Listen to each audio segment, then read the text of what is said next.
Assalamualaikum warahmatullahi wabarakatuh. Waalaikumsalam warahmatullahi wabarakatuh. Perkenalkan, saya Zahra Sinta Dewi, mahasiswi semester 2 Fakultas Ilmu Keperawatan Universitas Cendekia Abdi Tama.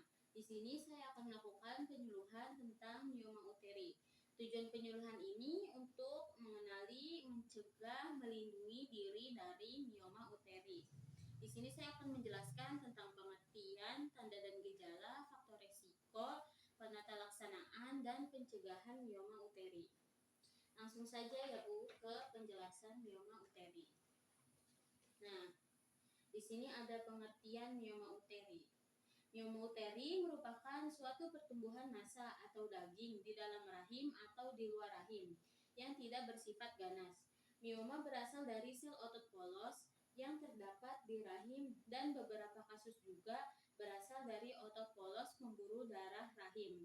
Jumlah dan ukuran mioma ini bervariasi, terkadang ditemukan satu atau lebih dari satu. Jadi mioma ini adalah daging yang tumbuh di dalam atau di luar rahim dan tidak bersifat ganas. Nah, ukuran dan jumlahnya tuh bervariasi, bisa satu atau lebih satu. Kadang ada yang kecil dan ada yang besar. Dan selanjutnya ini ada faktor resiko. Nah, yang pertama ini ada berusia lebih dari 40 tahun. Kok bisa sih berusia lebih 40 tahun menjadi salah satu faktor risiko terkena mioma? Karena wanita memasuki usia 40-an, hormon estrogen ini berperan penting dalam siklus menstruasi. Lebih sering, lebih aktif dan bisa menyebabkan pertumbuhan jaringan di mioma.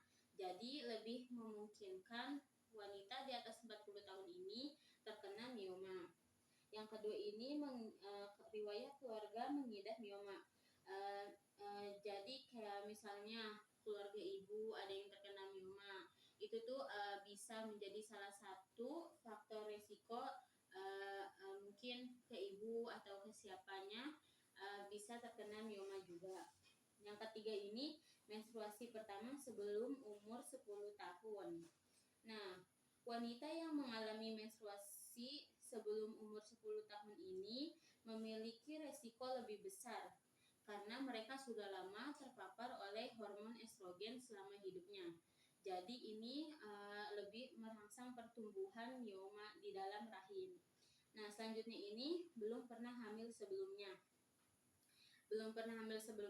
Wanita yang tidak punya anak atau belum hamil sebelumnya ini lebih cenderung beresiko terkena mioma dibandingkan dengan wanita yang sudah memiliki anak. Karena kehamilan dan melahirkan membuat rahim mengalami perubahan yang bisa membantu mengurangi resiko pertumbuhan mioma. Nah, yang kelima ini obesitas. Kegemukan atau obesitas ini menyebabkan tubuh menghasilkan lebih banyak hormon estrogen dari jaringan lemak. Nah, ini tuh hormon estrogen yang berlebih itu dapat membuat mioma tumbuh lebih cepat atau lebih besar. Nah, selanjutnya ini mengonsumsi minuman beralkohol dan merokok. Ini sudah sangat jelas ya Bu, karena ini mengandung zat-zat berbahaya. Nah, selanjutnya ini penggunaan alat kontrasepsi hormonal yang tinggi estrogen. Penggunaan alat kontrasepsi hormonal yang tinggi estrogen juga bisa merangsang pertumbuhan mioma karena estrogen dalam hormon dapat memperbesar ukuran mioma. Nah, selanjutnya ada tanda dan gejala. Yang pertama ini menstruasi dalam jumlah yang banyak. Jadi menstruasinya tidak seperti orang-orang normal, misalnya sudah seminggu itu darahnya masih keluar banyak. Nah, itu juga bisa menjadi salah satu tanda dan gejalanya. Yang kedua ini perut terasa penuh dan membesar, yang diakibatkan oleh ukuran mioma yang terus membesar, sehingga mengakibatkan perut terasa penuh dan membesar. Selanjutnya ini ada konstipasi akibat mioma menekan bawah usus besar. Nah, konstipasi ini gangguan buang air besar yang dikarenakan karena ukuran mioma yang besar, kemudian dia menekan usus besar sehingga tidak bisa buang air besar. Selanjutnya ada gangguan berkemih atau kencing akibat ukuran mioma menekan saluran kemih. Nah, ini tuh sama kayak ini, cuma bedanya yang ini miomanya ini menekan saluran berkemih. Jadi dia lebih sering kencing dan atau dia tidak bisa menahan ingin kencing. Selanjutnya ada nyeri panggul berkepanjangan dan tak kunjung sembuh. Nah, ini tuh nyeri panggul disebabkan oleh juga tekanan oleh mioma. Jadi ini misalnya lagi head juga kan biasanya nyeri panggul, tapi ini nyeri panggulnya tuh berkepanjangan terus nggak sembuh-sembuh. Nah, itu juga menjadi salah satu tanda dan gejalanya. Selanjutnya ada penata laksanaan mioma uteri. Nah, penata laksanaan ini sama aja kayak pengobatan jika terkena mioma uteri, yaitu pemberian anti nyeri berupa paracetamol. Nah, biasanya ini dokter memberikan anti nyeri berupa paracetamol untuk mengurangi rasa nyeri akibat mioma atau nyeri saat haid dan saat juga nyeri panggul. Nah, yang kedua ini pemeriksaan fisik dan USG. Nah, biasanya juga dokter akan memeriksa keadaan mioma melalui pemeriksaan fisik dan pemeriksaan USG setiap 6 sampai 8 minggu untuk memantau perkembangan, ukuran, dan jumlah mioma. Jika si mioma ini tidak tumbuh, maka pemeriksaan itu dilakukannya jarang, 3 atau sampai 4 bulan aja. Nah, selanjutnya ini adalah terapi hormonal. Biasanya dokter juga memberikan obat-obat hormonal seperti progestin dan hormon GnRH. Nah, obat ini bertujuan menurunkan kadar estrogen agar mioma tidak semakin membesar. Nah, terapi ini biasanya jangka pendek dan juga dipantau ketat oleh dokter.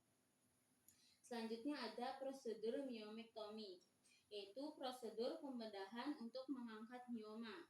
Prosedur ini dipertimbangkan apabila seseorang wanita masih muda dan masih ingin memiliki anak lagi. Jadi kalau prosedur miomektomi ini yang diambil hanya si miomanya saja. Mungkin karena si penderita masih muda dan masih ingin mempunyai anak. Beda lagi kalau prosedur histerektomi, yaitu prosedur pengangkatan rahim. Prosedur ini wajib dipertimbangkan terlebih dahulu karena wanita tidak bisa hamil setelahnya. Nah, kalau histerektomi ini bukan hanya si miomanya saja yang diambil, mungkin si miomanya juga ukurannya sudah membesar, jadi rahimnya pun harus diangkat. Nah, ini juga harus dipertimbangkan karena si penderita tidak bisa lagi memiliki anak setelahnya. Baik, selanjutnya ini ke pencegahan mioma uteri. Pencegahannya yang dilakukan tuh apa aja sih? Yang pertama itu melakukan olahraga fisik secara rutin dan teratur. Nah, dengan olahraga kan menjaga badan kita tetap ideal ya. Jadi dapat menyeimbangkan hormon estrogen dalam tubuh sehingga faktor resiko untuk terkena miomanya itu berkurang ya sangat kecil. Yang kedua ini menggunakan alat kontrasepsi hormonal di bawah pengawasan dokter. Jadi ibu jangan sembarangan minum pil KB, suntik KB itu nggak boleh. Jadi harus di bawah pengawasan dokter. Selanjutnya ada menghindari kebiasaan merokok dan minum alkohol. Nah, ini udah sangat jelas ya, karena mengandung zat-zat yang tidak baik bagi tubuh dan merugikan.